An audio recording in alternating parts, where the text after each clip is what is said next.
Hi అండి, అందరూ బాగున్నారా? బాలామృతంతో గులాబ్ జామున్ చేసేసుకుందాం, వచ్చేయండి. ముందుగా బాలామృతం 2 కప్స్ మిక్సీ జార్లో వేసుకుని బాగా మెత్తగా మిక్సీ పట్టుకోవాలి. ఇప్పుడు 2 కప్స్ బాలామృతానికి 1 కప్పు గోధుమ పిండిని కూడా తీసుకుని బాగా జల్లించుకుని ఈ విధంగా తీసుకోవాలి. ఇప్పుడు వేరే కళాయి తీసుకుని స్టవ్ వెలిగించి కళాయిలో 1 కప్పు పంచదార వేసుకుని 2 గ్లాస్ వాటర్ వేసుకుని బాగా మరిగించుకుని పక్కన పెట్టుకోవాలి. ఇందాక కప్లో బాలామృతం వేసుకున్నాం కదండి, ఇది కూడా మిక్సీ వేసుకుని మెత్తగా వచ్చాక జల్లించుకుని ఈ విధంగా వేసుకుని గోధుమ పిండి, బాలామృతం, 1 టేబుల్ స్పూన్ ఆయిల్ కూడా వేసుకుని కలుపుకున్న తర్వాత కొంచెం కొంచెంగా మిల్క్ వేసుకుంటూ బాగా కలుపుకోవాలి.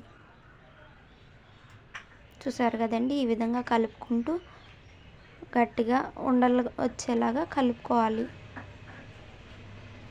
ఇప్పుడు స్టవ్ వెలిగించి కళాయి పెట్టుకుని ఆయిల్ వేసుకుని ఆయిల్ హీట్ అవ్వగానే మనం రెడీ చేసి పెట్టుకున్న బాల్స్ని కూడా వేసుకుని బాగా ఫ్రై చేసుకోవాలి. బాలామృతం బాల్స్ కూడా వేసుకుని ఒక్కొక్కటిగా బాగా ఫ్రై చేసుకోవాలి. చూసారు కదండి, ఈ విధంగా బాగా ఫ్రై చేసుకోవాలి.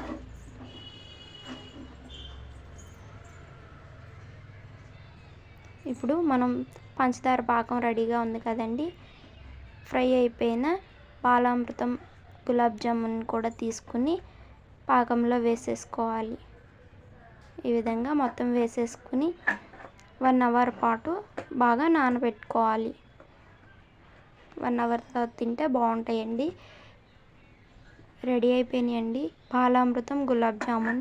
ఎలా ఉందో కామెంట్ చేయండి. నా వీడియో కనుక మీకు నచ్చినట్లయితే సబ్స్క్రైబ్ చేయండి. మీరు కూడా ఒకసారి ఇలా ట్రై చేయండి. Thank you so much all.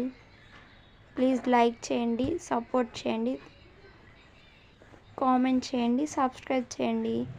Thank you so much all.